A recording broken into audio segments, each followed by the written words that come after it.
Luciano Lotrero, psicólogo, escritor. Luciano, parece que se nos hace difícil la comunicación, pero estamos de nuevo en contacto. Acá estamos, exactamente. ¿Cómo estás? Bien, bien, bueno, te escucho mucho mejor, mucho mejor. Bueno, salgo de mi consulta, solamente te digo, chico, ¿cómo enfrentamos esto? Bueno, a ver, viene un momento muy específico ahora. Nosotros tenemos mucha práctica, por decirlo así, después de un año, en lidiar con una cuarentena. Pero lo cierto es que de un año hasta hoy no aprendimos a vivir con la pandemia. Son dos cosas completamente distintas. A ver. Una cosa fue la cuarentena, ¿no? Digamos que yo me recuerdo, ¿no? Digamos, cuando más o menos a esta altura del año pasado, un poquito antes en realidad, yo estaba a punto de irme a Italia a dar unas clases a unas universidades. Sí. Y de repente, ¿qué pasó? Me entero, me dicen, se suspende el viaje, ¿no? Y 4 días después, ¿no? Decreto que cancela la posibilidad de salir del país y, bueno, quedarse en casa y demás. Sí. Claro, digamos, la primera manifestación que tuvimos de la pandemia fue a través de la cuarentena. A mí cuando me dijeron, mirá, no podés viajar a Italia porque en Italia hay un virus, ¿no?, que es bastante mortal y que está afectando a una inmensa mayoría de la población. No digas lo que dijiste, sé educado, ¿no? No digas lo que dijiste. No, la verdad que hablé con amigos de allá y dije, me dijeron, no, mira, acá la mano está complicada, pero claro, acá hubo una cuarentena que se impuso inmediatamente, ¿no? Digamos, como eco de lo que pasaba en el mundo. Entonces, sí, claro, nosotros acá nos acostumbramos y rápidamente desplazamos el miedo a la muerte, lo desplazamos hacia lo que implicaba vivir en cuarentena. Entonces, digamos, empezamos a ver de qué manera nos arreglábamos con la cuarentena. También empezaron a aparecer las transgresiones a la cuarentena y claro, eso para el aparato mental de cada uno, para la mente de cada persona, es lo más rápido, es lo más inmediato porque encontramos la posibilidad de proyectar, ¿no?, digamos, en algún funcionario o en alguna persona específica, algún tipo de limitación. Ahora, el virus, y esto es lo más asombroso, vos fijate que decimos el virus como si el virus fuera alguien. El virus sí es un organismo inanimado, el virus en ese sentido no tiene malas intenciones, el virus es un organismo que en definitiva nos acosa, que produce efectos tremendos en nuestra vida, ¿no? Digamos, nosotros quisiéramos encontrar de alguna forma que hubiese alguien a quien decirle, pero ¿por qué estamos manejándonos de esta forma? ¿Por qué aumentan los casos? ¿Por qué está pasando lo que está pasando? Y eso no deja de ser una aspiración en un contexto global en el que hoy en día todavía no hay ningún país que haya logrado, ¿no?, digamos, atravesar y poder sobrevivir a esta pandemia y poder decir la hemos superado. Ganamos la batalla. Nadie la ganó todavía. A nivel mundial estamos en una situación muy complicada y el gran problema que tenemos para este segundo año de cuarentena o de pandemia, diría yo, es que nosotros en el primer año, sobre todo el tipo de mentalidad que desarrollamos, una mentalidad principalmente proyectiva, decimos los psicólogos. ¿Qué quiere decir esto? Que creemos que si algo anda mal es porque alguien hizo algo mal, ¿no? Digamos, si de repente en mi cuadra se contagian 10 personas es porque creo que hay algún tonto que ayúdame. Una cosa mal. O sea, el primer paso sería tratar de sacarnos de la cabeza un culpable. Totalmente. La culpa es un problema gravísimo hoy en día. ¿Por qué? Porque con la culpa pensamos, digamos, que si por ejemplo, ¿no?, digamos, alguien se contagia es porque eso se podría haber evitado. Y algo que caracteriza a una situación como la de una pandemia es la noción de riesgo. Y el riesgo, no existe el riesgo cero. No existe la posibilidad de hacer todo para que alguien no se contagie. Entonces, puede ser que yo piense que, por ejemplo, si yo me cuido extremadamente, ¿no?, entonces, por ejemplo, no voy a contagiar a mis padres, pero por ahí no me cuido con el que está en el supermercado al lado mío. Entonces, en ese punto, ¿no?, digamos, pensar desde el punto de vista de la culpa nos lleva a querer evitar algo que en última instancia no depende de nosotros evitarlo o no. Un virus y la propagación de un virus, ¿no?, como dicen los epidemiólogos, es multicausal. No hay una sola causa.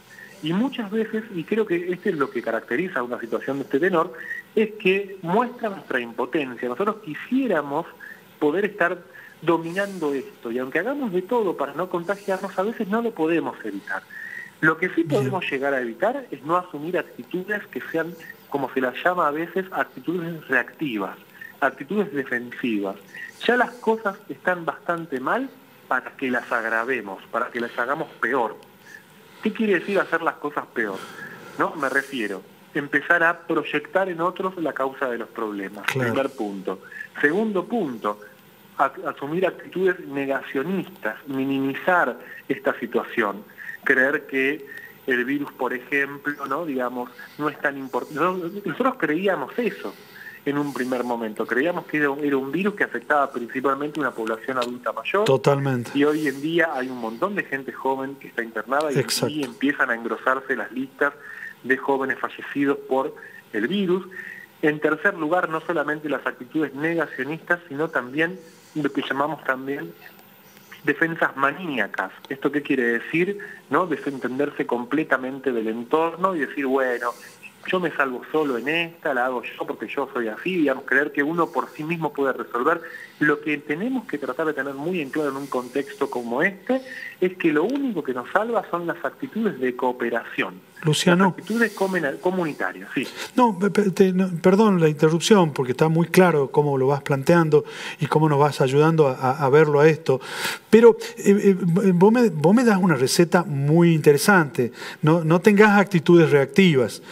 Un poco, no te enojes, no te calentés. Esto de no minimizar el hecho, ¿no? Estas defensas maníacas. Che, pero cuando reacciono. Es decir, dame una receta, decime cómo si la hay, capaz que no la hay, pero ¿cómo puedo tomarme ese segundo de pensar un poquito antes, ¿no? ¿Se puede? Es un trabajo personal súper importante, que cada uno tiene que hacer. Lo que yo quisiera decirle a la audiencia es cuando uno reacciona, sí, cuando uno se enoja más, cuando uno actúa, por ejemplo, ¿no? Indignándose, pierde dignidad. Esa es lo que se llama la paradoja. Esa es la paradoja de la dignidad. Cuando uno se indigna, pierde dignidad. Epa. Entonces tenemos que conservar la dignidad en un momento como este. Qué linda metáfora. Porque en este momento es cuando se corrobora qué tan capaces de tener actitudes dignas somos. Si uno se indigna, pierde el control, no solamente es un mal ejemplo para sus contemporáneos, también lo es para sus hijos, también no podemos pedirle a nadie, ¿sí? No podemos pedirle a nadie que sea digno si nosotros no conservamos una actitud digna. La indignación es pura catarsis, puro tirar afuera, puro enojarse con el otro, pura proyección, puro decir porque los demás hacen esto, porque esto, y es justificarse. Nadie eligió vivir esto. Nadie eligió vivir esto. Claro. Esta es una situación muy problemática, nos duele a todos. Ahora, también es cierto que una situación de este tenor nos obliga a mostrar el costado más entero que tiene nuestra personalidad, es decir, el costado más digno que tiene nuestra personalidad. Yo en este tiempo, como trabajador de la salud mental y al mismo tiempo como padre de familia, he conocido muchísimos casos de personas, he conocido fallecidos por este virus. Es una situación muy, muy problemática, ¿no? Siempre traté en lo máximo de mis posibilidades tener una actitud que fuera comprensiva del contexto en el que estamos. Correcto. Porque solamente así es que podemos tener actitudes de cooperación, solamente así es que podemos tener, por decirlo así, es muy fácil agarrar un megáfono y gritar. Ahora lo que necesitamos hoy en día son personas que pongan el hombro. Qué lindo. Y ahí no están tantos. Qué lindo y qué claro que lo estás planteando. Me impactó esta idea de que cuando me indigno pierdo dignidad. La verdad que muy claro, Luciano. Te hago una consulta en tu experiencia de este tiempo. Tengo algunos conocidos que son un poco fanáticos tuyos en algunas tareas tuyas en las redes inclusive. Y contame cómo impactó todo este proceso de pandemia en la pareja, en esta vida dentro de la casa, ¿no? Muchísimo, ¿no? Te diría que en este tiempo, ¿no? Sobre todo para mí fue muy importante poder corroborar que la pandemia no es que trajo un malestar nuevo, de hecho no hay... ¿No trajo un malestar nuevo? No hay criterios diagnósticos, por ejemplo, que puedan hablar de que haya una enfermedad específica de la pandemia. Pero sí podría decir que formas de malestar que existían desde antes se vuelven más agudas. Eso es cierto. Pero eso muestra algo que para mí es muy importante tener en cuenta, que es que nosotros antes de la pandemia no vivíamos tan bien como creíamos. Hoy podríamos idealizar el tiempo previo de la pandemia y decir y creer que todo el malestar empezó con la pandemia. Algo así como que usamos un felpón amarillo, ¿eh?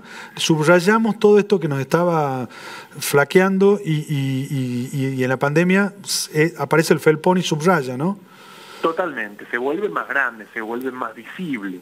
Bien. ¿No? Me parece que en ese sentido, ¿no? Digamos, para muchas parejas la aparición de la pandemia representó una instancia de muchísimo malestar, porque de repente, bueno, tener que pasar a convivir, tener que estar juntos a las 24 horas, ¿no? Nuestras parejas y nuestros vínculos, y esto es muy importante porque vale para las parejas, pero también para la relación con los hijos, para la relación con las familias en un sentido amplio, no estaban organizadas en base a pasar mucho tiempo juntos, ¿no? Digamos, la gente iba a su trabajo, estaba una cantidad de tiempo allá, después por ahí con los hijos 2-3 horas por día, ¿no? Y a la pareja quizás la veía 1 hora y nada más, ¿no? Ahora la convivencia mucho más asidua representó un desafío, y a mí me gusta mucho usar esa palabra, la de desafío, porque quienes saben aprovechar un desafío saben reformular sus vínculos y enriquecerse. No podemos decir de antemano de que la pandemia produjo un efecto negativo, sino que en todo caso la pandemia puso a prueba las capacidades de cada uno para reformular sus vínculos. Y hay algunos que lo han hecho de manera satisfactoria, otros lo están haciendo todavía, y hay algunos que necesitan ayuda. Yo en este punto no quiero dejar de decir que muchísimas, sobre todo porque esta es una etapa muy crucial desde el punto de vista del sistema de salud. Muchísimos hospitales, centros, instituciones están abarrotadas, están por supuesto con justa razón ocupándose principalmente del tratamiento del coronavirus, pero muchísimas instituciones de psicoanálisis ofrecen servicios de atención gratuita para aquellas personas que necesiten contención psicológica. Y este es un gesto humano enorme de todas las instituciones psicoanalíticas, al menos las que yo conozco, ¿no? Que en Internet claramente el oyente, el espectador puede encontrar instituciones que si necesita hablar con alguien, si necesita una instancia de tratamiento, la va a encontrar, porque eso es muy importante en este momento. Por ahí uno no cuenta con los recursos que quisiera tener, pero a disposición están. Luciano, ¿qué es lo que más cuesta en la pareja? Es decir, digo, no sé, me quedé con la idea de que tal vez lo que más esté costando es hablar, porque vos me planteás ese desafío, pero después, ¿cómo lo afronto? O sea, ¿cómo lo expongo, digamos, en esa pareja, por ejemplo? Yo creo que lo que más nos cuesta en la pareja es poder entender una idea muy simple, que es que la pareja se hace con 3 cosas: con el tiempo que 2 personas pasan juntas, también con el tiempo que no pasan juntas. Una pareja tiene que aprender a no estar juntos, y también con el tiempo en el que se está con otros. O sea, básicamente una pareja es 3 modos de vivir el tiempo. Son 3 tiempos. Exactamente. Las parejas de hoy en día tienen muchas dificultades con los tiempos que tienen que ver con estar con otros y con los tiempos que implican no estar juntos. Cuando están juntos, están muy pegados, están como todo el tiempo controlándose, viendo qué hace el otro, ¿no? Y si de repente el otro, cuando se corre un poquito, empiezan a aparecer celos, empiezan a aparecer las inseguridades, el miedo a sentirse no querido. O sea, un gran afecto a trabajar siempre dentro de una pareja es la confianza en el otro, y no poner al otro en el lugar de un abandono potencial. El miedo al abandono es hoy en día un temor muy común en todas las parejas. Miedo al abandono, mira vos. Exactamente, por supuesto. De hecho, muchísimas parejas que en este tiempo de pandemia han convivido, o sea, que han pasado a vivir juntas, sin embargo se han peleado muchas veces por miedo a sentirse abandonados. O sea, imagínense que uno puede tener al otro al lado y no por eso el miedo al abandono es menor. La inseguridad personal es un motivo central en las parejas que puede llevar a 3 cuestiones. Por inseguridad, alguien puede ser una persona que todo el tiempo le esté reprochando cosas al otro. Por inseguridad, uno puede ser alguien que todo el tiempo esté celando al otro, poniéndose celoso. Por inseguridad, uno puede ser alguien que tenga muchas dificultades para construir intimidad con el otro, que ese es el centro de una relación. Es una pareja si no es 2 personas que son capaces de construir una intimidad compartida. Cuando alguien construye intimidad con su pareja, no cree tan fácilmente que cualquier otra persona le pueda dar lo mismo que uno le da. Buenísimo. Bueno, ya que le dejemos de dar tanto tiempo a la pareja entonces y le demos un poquito de tiempo a los hijos. ¿Cómo encaro en estos tiempos la relación con los chicos? Los hijos en este momento de pandemia obviamente, digamos, fueron una población muy afectada, no en un primer momento, ya que con el juego en un primer momento los chicos lograron como sostenerse de una forma muy estable. Sí. Es cierto que después de la segunda parte del año del 2020, ¿no?, es que la cuestión de los niños cobró notoriedad, y ahí sí empezó a cobrar relevancia un tema muy importante que es la vida social de los niños. Muchas veces hablamos de las escuelas, ¿no? Digamos, yo leía hace unos minutos en las redes sociales que había personas que estaban molestas con el hecho de que cierren las escuelas. Yo los entiendo. Solamente quisiera decir lo siguiente al respecto. A ver. Los objetivos pedagógicos de la escuela tranquilamente se pueden conseguir de manera virtual. No creamos que la escuela abierta hoy en día tiene que ver solamente con motivos educativos o pedagógicos. Bien. La escuela es una instancia social, y acá sí yo entiendo lo que se dice, de que los niños se encuentran. Y es verdad que un niño cuando está solamente con sus padres tiene tendencia regresiva, tiende a ser más niño. Ah, mira. En cambio, un niño cuando está con otros niños potencia sus factores de crecimiento. De crecimiento, qué bárbaro. ¿Quiere decir esto que tenemos que exigir que las escuelas abran? No, quiere decir que tenemos que pensar estrategias de vinculación entre los niños en este momento de pandemia en el que a pesar de todo las escuelas están cerradas o tienen que cerrar durante un par de semanas.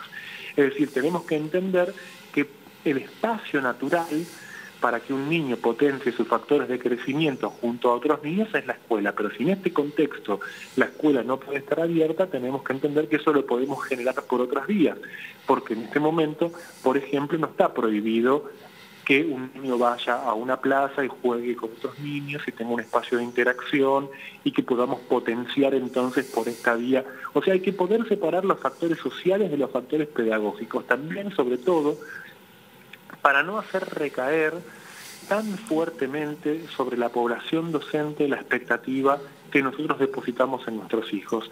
Hoy en día realmente, ¿no?, digamos, quisiera no dejar de decir esto, ¿no?, el reconocimiento para aquellos que se dedican a una tarea educativa es inmenso, es para agradecerles eternamente que tanto el año pasado como este año, ¿no?, digamos, personal educativo de escuelas esté al frente exponiéndose a la posibilidad del contagio. Sin duda es una de las tareas más meritorias, ¿no? ¿Y cómo entran en esa sociabilización que vos nos estás pidiendo con los niños, los videojuegos, por ejemplo?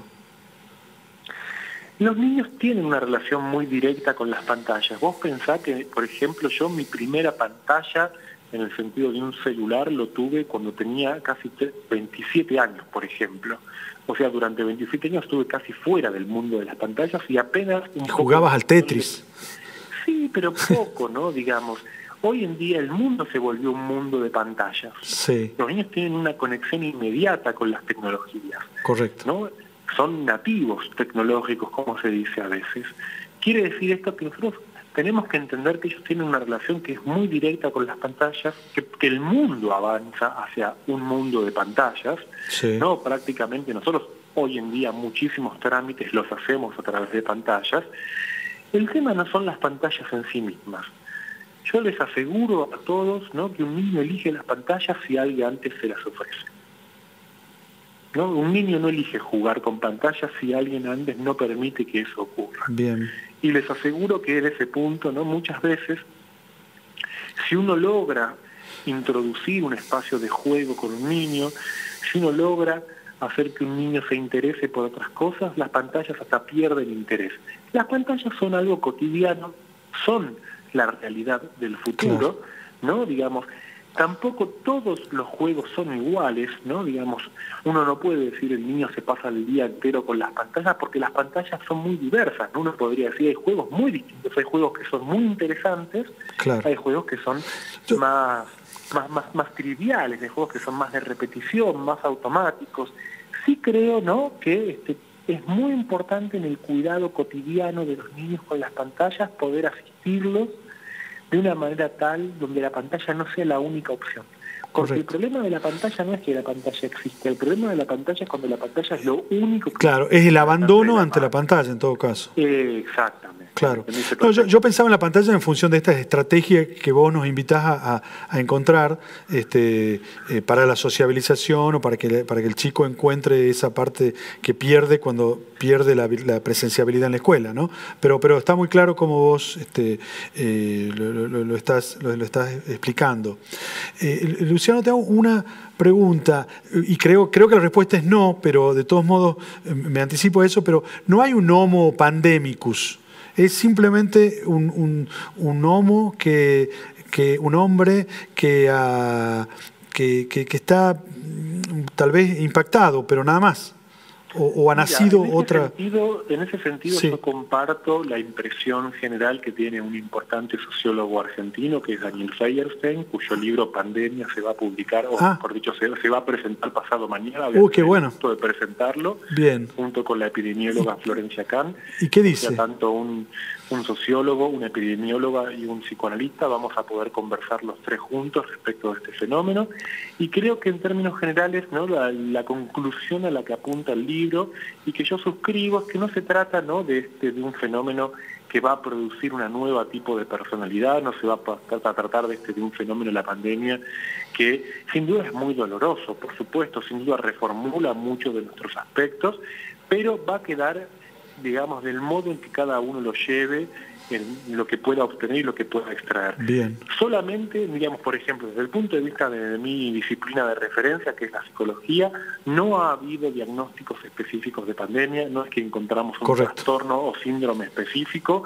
Desde el punto de vista de las formaciones sociales, no encontramos que haya, ¿no?, digamos, por decirlo así, una formación cultural o social específica de la pandemia, y desde el punto de vista epidemiológico tampoco es que esta pandemia es tan distinta a otras pandemias, sino que incluso, ¿no?, digamos, creo que, si no recuerdo mal, es una de las poquísimas veces, si no la única, en la que una pandemia implica que en un año nada más ya aparezca una vacuna. ¿Y cuál es la consulta que más te preocupa que llega a tu consultorio? La consulta que yo más encuentro, ¿no?, afortunadamente, son las de personas que llegan muy angustiadas porque la pandemia les despertó a una realidad que quizás durante mucho tiempo venían negando. Pero lo que siempre me importa subrayar cuando me encuentro con este tipo de personas es decirles, bueno, pero fíjate que no es la pandemia la causa de tu sufrimiento. En todo caso, la pandemia te hizo darte cuenta de cuánto sufrías. Bien. Y vos venías muy anestesiado, quizás desde hace 10 años, 5 años, 2 años, haciendo de cuenta que eso no está, porque el tipo de vida que vivías, un tipo de vida ansioso, siempre corriendo, siempre yendo para adelante, tratando de hacer de cuenta que no pasa nada, y de repente, ¿no?, ¿qué implicó la pandemia? Fue como un freno de mano que te dijo, mirá, estás parado acá, hace algo, por favor, una vez. Buenísimo. Luciano, una última cosa que te pido. ¿Me definís la dignidad? La dignidad para mí tiene que ver con ese momento o encrucijada vital en la que alguien es capaz de mostrar de qué valores está hecho. Uno puede de la boca para afuera decir un montón de cosas, uno puede en redes sociales, puede manifestarse, puede decir una cantidad de cosas que no necesariamente se condicen o van de la mano de las acciones que uno es capaz de tener.